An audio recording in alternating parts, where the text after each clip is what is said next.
if I told you could solve most of your allotment problems in just 30 minutes or less of effort? If you don't believe me, stay tuned for 5 powerful tasks that will take you less than 30 minutes and will have your allotment thriving in next to no time. My name is Nikki, we're back to the good life. Let's get on with it. So I was last in here about a week ago because we've just come back from holiday, and there is so much growth. Look at that. Yeah, we've got some sweet corn growing, we've got some tomatoes. This squash plant has gone absolutely crazy, which is amazing. So that's really cool. So the first tip I have for you is a little bit of a bonus tip before we get into the whole thing. And it is related to what we've just done, is have a quick walk around your allotment, have a quick walk around your polytunnel, and see if there's any immediate jobs that need doing. This is one of the best ways you can actually get ahead in your allotment. If you've only got half an hour, you need to do the most impactful thing straight away, because that is going to help you thrive in future. So tip number 0.5 is to take a wander around your allotment and a wander around your polytunnel and actually make a list of things that need doing really quickly and prioritise it. You can use a tool for prioritising, like the Eisenhower matrix or something like that, but something that's going to help you know exactly what you need to do first, because those really important tasks are the things that is going to help your allotment thrive quickly. So that's my tip number 0.5 for you. So one thing you should absolutely start with if you are working on your allotment during the summer is to do some strimming. So last year I didn't actually have a strimmer until probably late summer, and I used to come down here and just think, oh, there are so many weeds, there's so much overgrown stuff, and it used to make me feel really downhearted. Every single time I came down, it just felt like the weeds and the grass was just taken over. Later on in the year I got a strimmer, got this one, I'll show you. This is from Wix. It's a bog standard, simple strimmer. It's been very well used. It's a battery powered one, so it takes the one for all battery and it just fits in there like this. It's really good. It's not the world's greatest strimmer, it's not the world's strongest strimmer, but it does a fantastic job. It does everything I need it to do down here, bar a couple of little tasks for bigger stuff, but I'm not too worried about that. But yeah, get a strimmer, do some strimming. If you can just spend half an hour doing some strimming, it means that you can see the change in your allotment straight away, and it's really going to make a difference to your mental well-being when you are coming down to your allotment, which is what we all want, isn't it? The next tip I have for you is to do some weeding. But don't just do any weeding, because everyone can do weeding. Weeding's always important, especially in the summertime. Compartmentalise your weeding to make it a lot easier for you and to make a bit better of an impact for you. When I first got my garden last year and we started organising out where we wanted everything to be going and what we wanted to grow, etc., I decided that I wanted to use raised beds. There's a lot of to and from about whether or not raised beds are a good idea, whether they're not a good idea, yada yada yada. And there's some really great reasons for why they're not a good idea, as in, slug problem could be a bit more of a problem with raised beds. But one of the reasons I decided to go with raised beds is because it's going to help me to compartmentalise when I'm doing work in the garden. So I have a full-time job. I don't have the time to come down here every single day and do things. Sometimes I don't even have time to come down here every few days. So I really need to make the most of my time when I'm actually down here. So what I tend to do is I tend to focus on one bed at a time. So at the moment, this is my garlics and onion bed. It's doing really, really well. Some of my garlics are not looking nearly as healthy as other ones are, but either way, it's doing really well. I'm enjoying using this bed now, but what I've noticed is this is quite prone to a lot of weeds, this bed.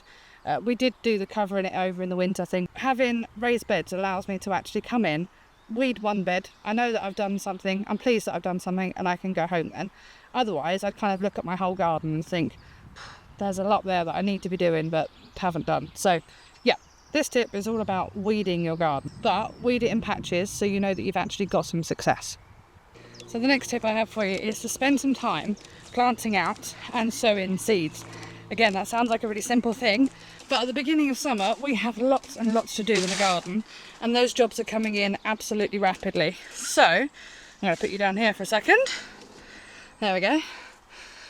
So the beginning of summer is a perfect time to start planning out your succession planting. This is something I talked about in my video when I talked about how the different things that I've learned in gardening in spring. I talked about succession planting and how actually that's become something that I've been quite obsessed with in some ways.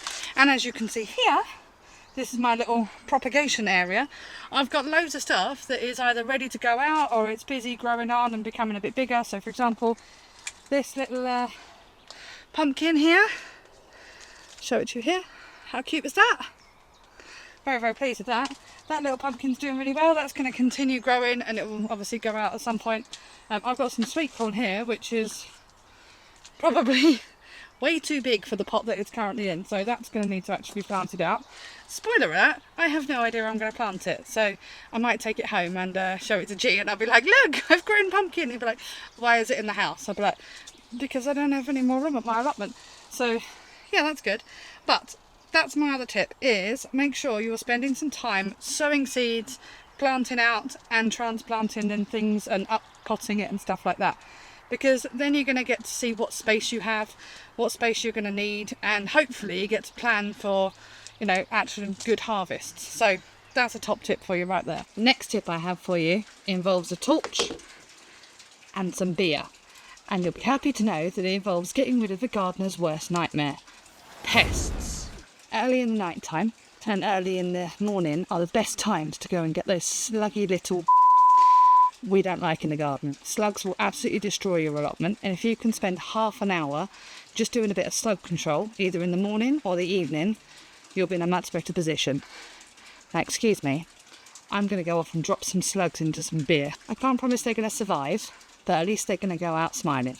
As you can see, straight away, there, and there, and yes, I am wearing marigolds because I do not want to touch these things. They're slimy and horrible.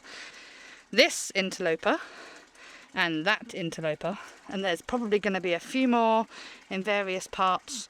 Look, we can even see one right there on the edge, right there of my plant there. Not very, very happy.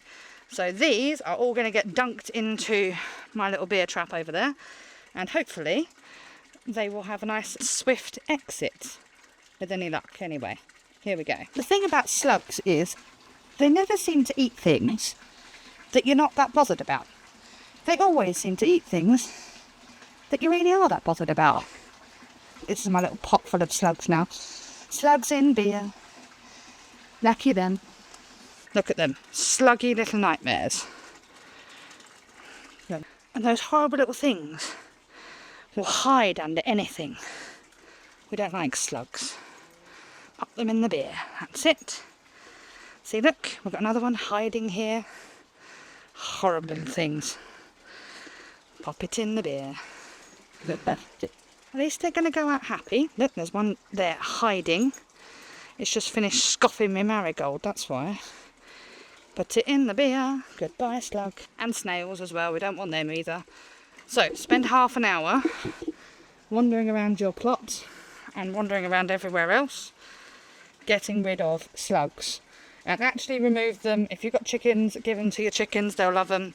If not, pop them in a beer solution and they'll at least have a nice, swift and cheerful exit from this world. But that is my next tip for you. And there you have slug heaven. If I was going to go out, personally, that's probably how I would go out, to be honest. Just make sure you don't use expensive beer. The next tip I have for you is to do some watering. I don't know about you, but I don't quite like to be thirsty, so I figure that my plants probably don't need to be thirsty either. And very occasionally we have like whole weeks of sunshine. This last week has been a whole week of sunshine. Spend that half an hour that you actually have got doing some watering, especially if, like me, you have a full-time job and you're kind of busy during the day and you can only get down here in the evenings. The evenings is probably the best time to do some watering because it gets all those roots to have that water all throughout the night. If you're like G and you're an early morning person, you get up really early, pop down here in the morning, do some watering, and then hopefully your plants will be able to soak it up during the day. Watering is one of the #1 most important things you can do on your allotment, and you can do it in half an hour. So get that watering done and share pictures with me on my Instagram channel because I want to see everyone else's irrigation set up because I love a good irrigation system. So good. Thank you so much for joining me today. I am rapidly losing the light, so I'm going to toddle off home. Hopefully those tips were helpful. Please let me know down below in the comments which one you found the most helpful. I know they're quite beginnerish, but these are the things that I really should have taken notice of when I first started my allotment. Probably I wouldn't become so disheartened with it in the first year. The second year is doing much better. Please let us know how you're doing with your allotment. Don't forget to tag us at back.tothegoodlife on Instagram, or just use hashtag backtothegoodlife. We would absolutely love to see what you're getting up to. I'm going to wander off now because I've just been told that I'm getting chicken burgers for dinner, which is nice. Homemade buttermilk chicken burgers. Honestly, G does the best. It's partly why I married him. I'll see you next time, good lifers. Bye.